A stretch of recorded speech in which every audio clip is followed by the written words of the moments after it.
niyo po, age, tsaka age niyo po. Martin Gumban. Ilan taon na po kayo? 39 po.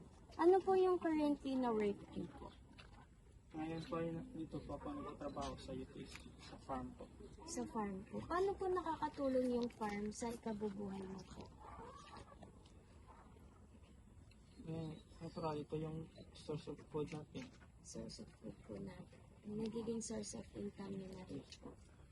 Sa times po na may struggles po kayo na pinagdadaanan, ano po yung nag-motivate sa inyo po para magpatuloy po kayo? Natural, yung pamilya ko sa ngayon sa pamilya. Sa pamilya niyo po. Thank you po. Sa ano niyo po, sa in terms po ng sa future niyo po, ano po yung nakikita niyong goals niyo po para po sa pamilya niyo? Yung mapag-aral ko ng anak ko, pagtapos siya. Kapagtapos po siya. So far po yung nagiging source of income niyo po itong farm po. Paano naman po nakakatulong yung community niyo po dito sa loob para po sa inyo? Sila po yung bumibili ng mga produkto dito.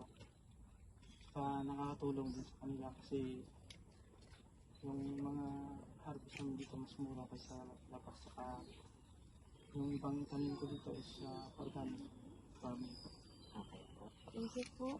Ayan, thank you very much po kuya. Meron lang po kami ibibigay na, hindi naman po masyadong malaki, pero hope po kami na sana po makatulong po sa inyo ng kahit konti na lang. Nago. Sinago.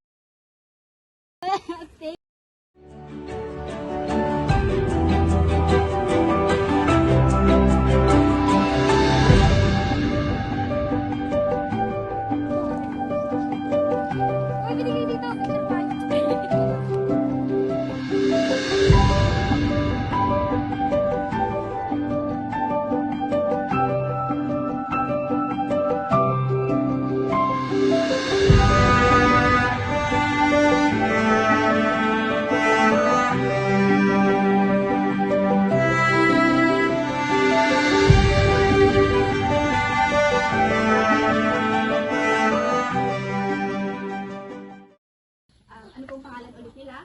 Edilisa Amigo. Tapos yung age ko? 14. Ano po yung lahat po ng anak nag-aaral? And ano po yung work ng husband? Sa garbage collector. Thank you po. And gaano po siya katagal sa work niyo?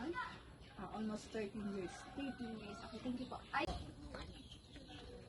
Kasi kung wala yun, kulang talaga. Kung ang aasahan ko lang ay yung binibigay sa amin sa church, yun ay para lang talaga sa pag-aaral ko dito. So, hindi pa rin pwede kung wala yung support niya. so sa tanong naman ng iba.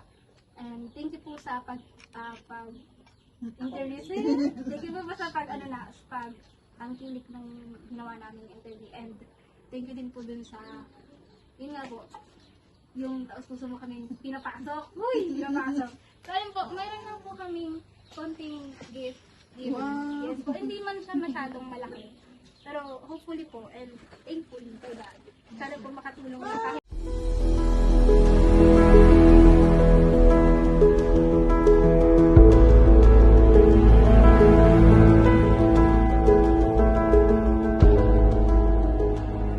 Thank you so much. Thank you. Part ng inyong culminating activity po namin about sa subject po namin ng Life and Works of Rizal. Naghahanap po kami ng mga tao na pwede namin tulungan.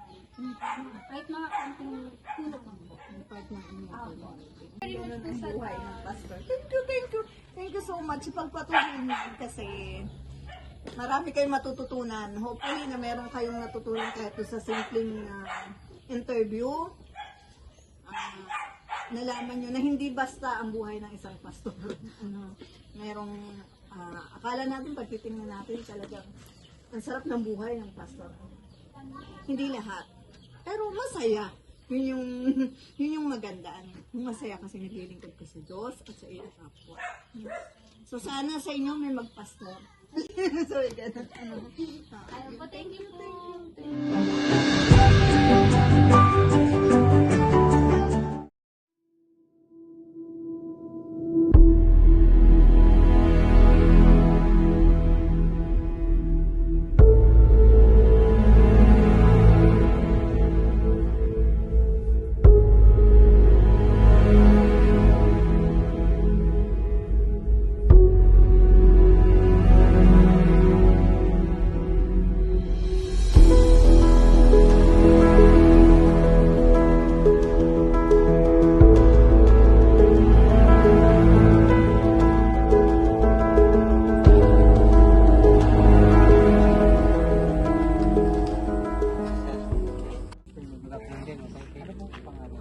Johnny Casimiro, caretaker ako ng mga retired pastor.